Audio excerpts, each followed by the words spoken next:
Hello children welcome back to my channel. आज आरंभ करवा आम अणुजीव जगत द्वितीय अध्याय तार पार्ट 3 पार्ट 2 लिखाई ये आमर पार्ट 3 आम आरंभ करवा।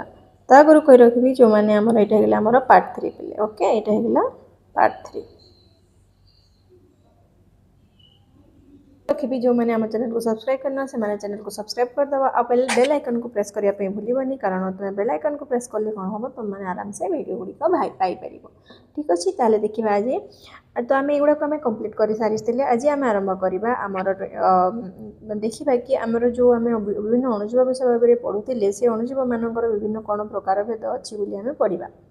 तो आदि प्राणी कवक बीजाणु शैवाल इत्यादि वर्ग में आम अणुजीव मानक वर्गीकृत कर।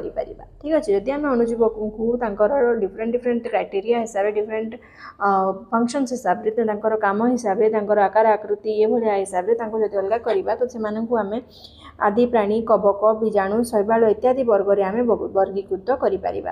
राइबोजियम पर केतेक बीजाणु देखा जाए चेरर गंठी तैयारी गचर जो चेर थाए देख पे देखिपु तुम।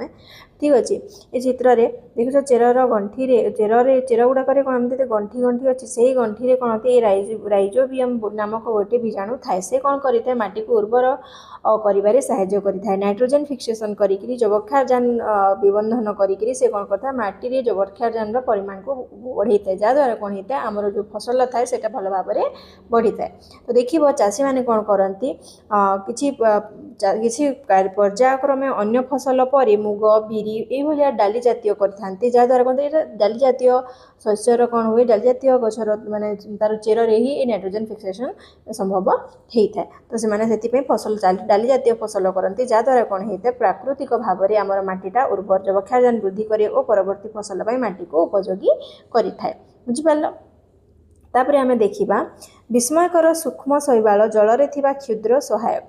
ठीक अच्छे विस्मयकर सूक्ष्म शैवाल आ गए शैवाल अच्छे जोटा कि बहुत छोट से आमको बहुत से आमर कौन करता है बहुत परिमाण रे साहाय्य करें। तो किपरि आमर बहुत परिमाण से साहाय्य करुच्चे आम देखा सूक्ष्म शैवाल होउछि उद्भिद परि अणुजीव जो माने माटी पानी वायु रे रही था।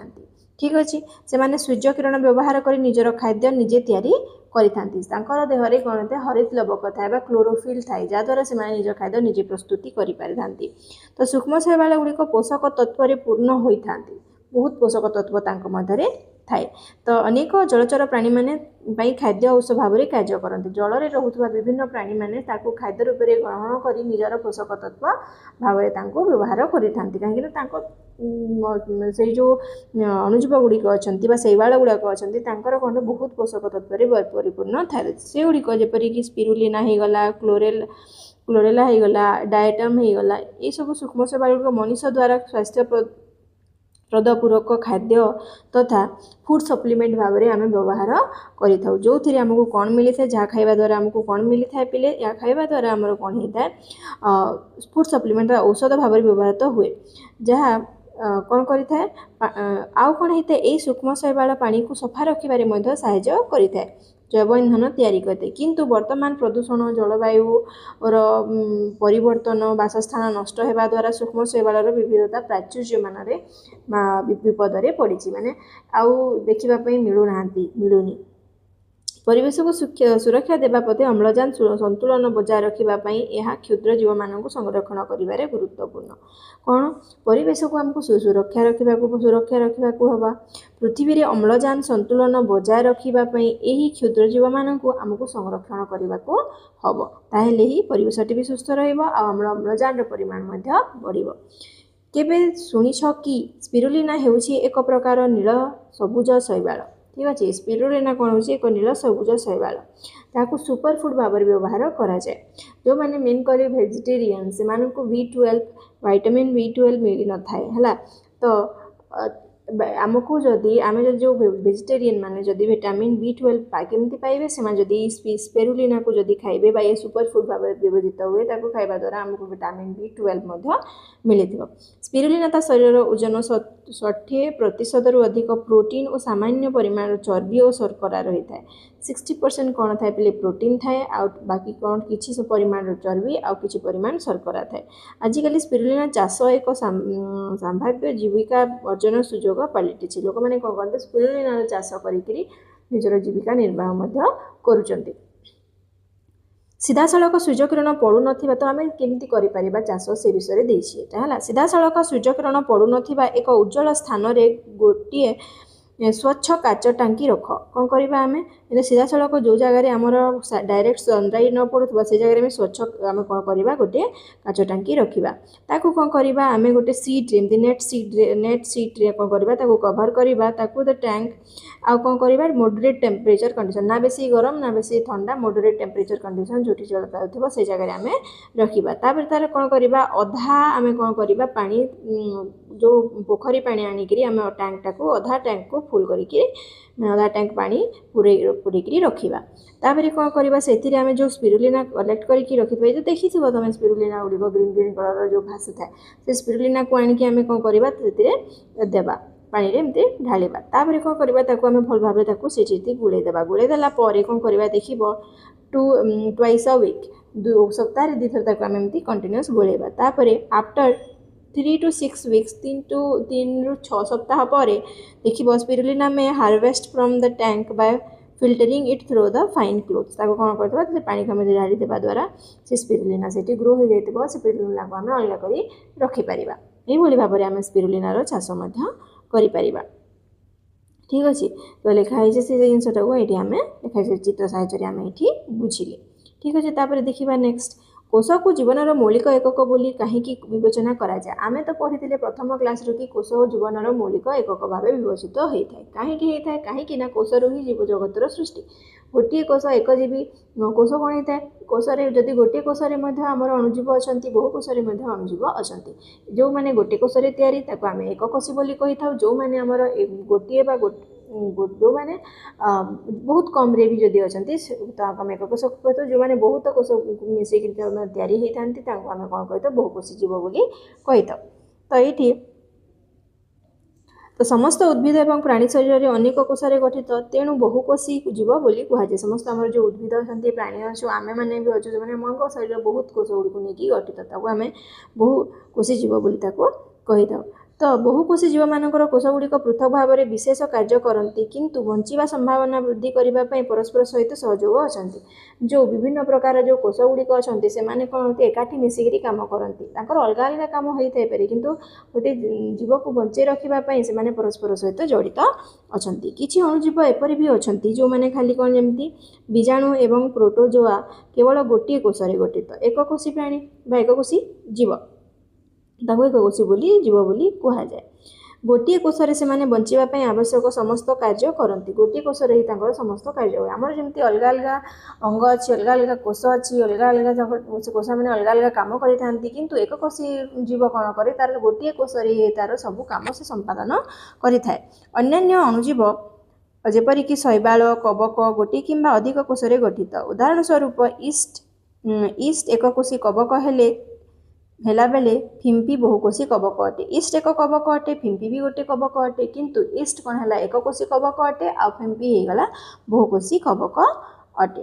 ତ ଏମାନଙ୍କ ମଧ୍ୟରେ ଆମେ କ'ଣ ପାର୍ଥକ୍ୟ ଅଛି କ'ଣ ଅଛି ଆମେ ଦେଖିବା। ନ୍ୟୁକ୍ଲିୟଡ଼ ଅଞ୍ଚଳ ଦେଖୁଥିବା ଏକ ବୀଜାଣୁ କୋଷ ନ୍ୟୁକ୍ଲିୟଡ଼ ଅଞ୍ଚଳ ଏଠି ତାର ମଝିରେ ନ୍ୟୁକ୍ଲିୟଡ଼ ଗୋଟେ ଅଛି ବୀଜାଣୁର।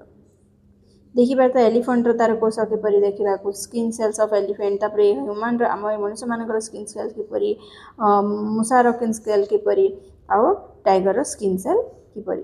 ଠିକ୍ ଅଛି ସବୁ ସମସ୍ତଙ୍କ ଗୋଟେ ସ୍କିନ୍ ସେଲ୍ ଦିଆଯାଇଛି। ଯେମିତି ଆମର ଅଲଗା ଅଲଗା ସେଲ୍ ଅଛି ନା ସ୍କିନ୍ର ସେଲ୍ ଅଛି ଅଲଗା ତାପରେ ଆମର ଫୁଡ୍ ପାଇପ୍ର ଅଲଗା ଅଛି ତାପରେ ପାକସ୍ଥଳୀର ଅଲଗା ଅଛି ସମସ୍ତ ଅଲଗା ଟାଇପ୍ର ସେଲ୍ ଗୁଡ଼ାକ ଅଛି। ମସ୍କୁଲାର ସେଲ୍ସ ଆମେ ପଢ଼ୁଥିଲେ ସେଦିନ ନ୍ୟୁରନ୍ ବିଷୟରେ ପଢ଼ୁଥିଲେ କି ନାହିଁ ସବୁ ସେଲ୍ର ଷ୍ଟ୍ରକ୍ଚର ଗୁଡ଼ାକ ତା ସେଟା ସବୁ ଦେଖିବା ପାଇଁ ଅଲଗା ଅଲଗା ଥାଏ। यूनिसेलुलर ऑर्गेनिज्म जो मैंने होगला एककोषी जीव आउ होगला मल्टीसेलुलर ऑर्गेनिज्म होगला बहुकोषी जीव। एककोषी जीव आमर ईस्ट होगला प्रोटोजुआ होगला बैक्टेरिया होगला एमाने होगले एककोषी जीव। आउ मल्टीसेलुलर जमती फंगस होगला जो हाइफेज बा थ्रेड लाइक स्ट्रक्चर तैयारी होइछि सेटा ए फंगस होगला एगुड़ाक होगले बहुकोषी जीव। बुझिपारल तापर जिबा नेक्स्ट प्राणी और उद्भिद परि अणुजीव कोष को कोष झिल्ली द्वारा आवृत होता है। प्राणी हो बा उद्भिदर कोष हो यार भी कोष झिल्ली अच्छी से तार मध्य कोष झिल्ली अच्छी है।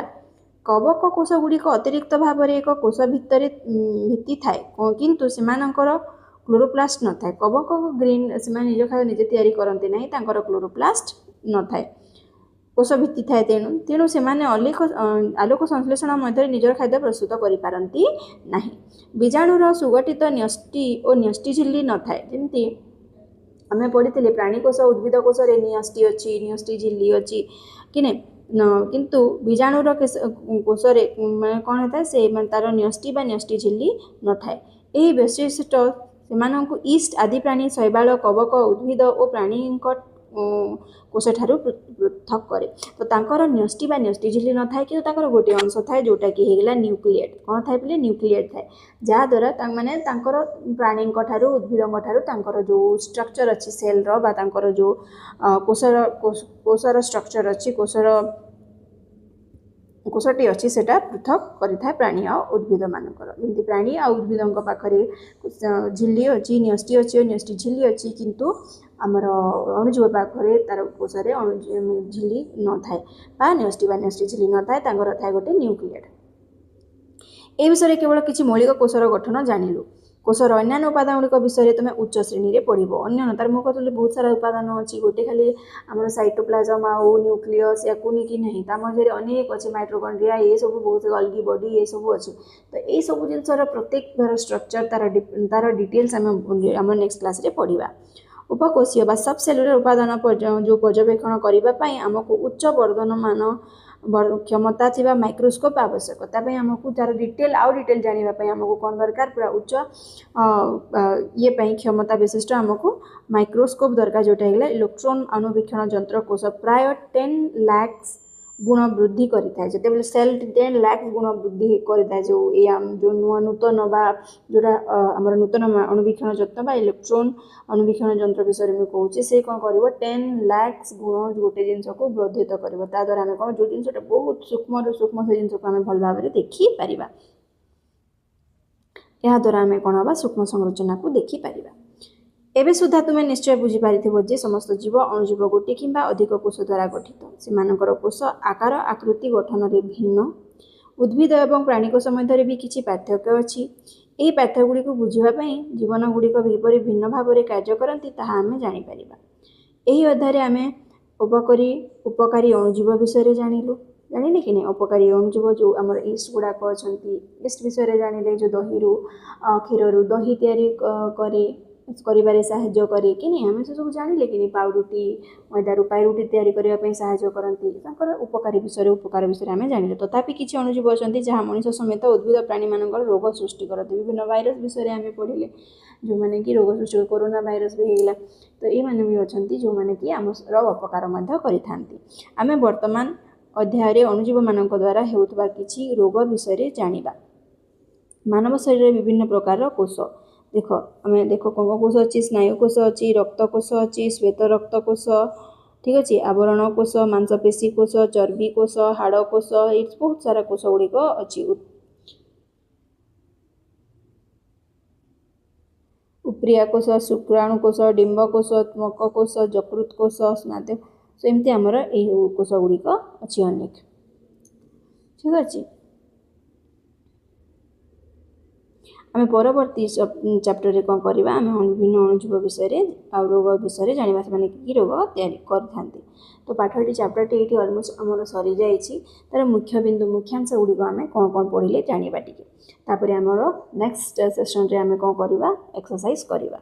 तो अणुजीव गुड़िक अति क्षुद्र और अणुवीक्षण यंत्र बिना आखि को दृश्यमान हुए ना। प्रथम आम पढ़ी तापर अणुजीव मैंने परिवेश मनुष्य शरीर भितर भी रहती यहाँ भी आम पढ़ी तापर एककोशी आ बहुकोशी विषय आम पढ़ले जो अणुजीव गोटे कोष तैयारी एककोशी जो अणुजीव बहुत सारा कोष को लेकिन तैयारी बहुकोशी बोली कहुए। मेस्ट इंपोर्टाट आम पढ़ी कोष हूँ जीवनर मौलिक एकक पढ़ी आम तापर आम पढ़ी कि समस्त जीवों शरीर कोष को नहीं गठित एक प्रकार कोष नुहे विभिन्न प्रकार कोष को लेकिन गठित।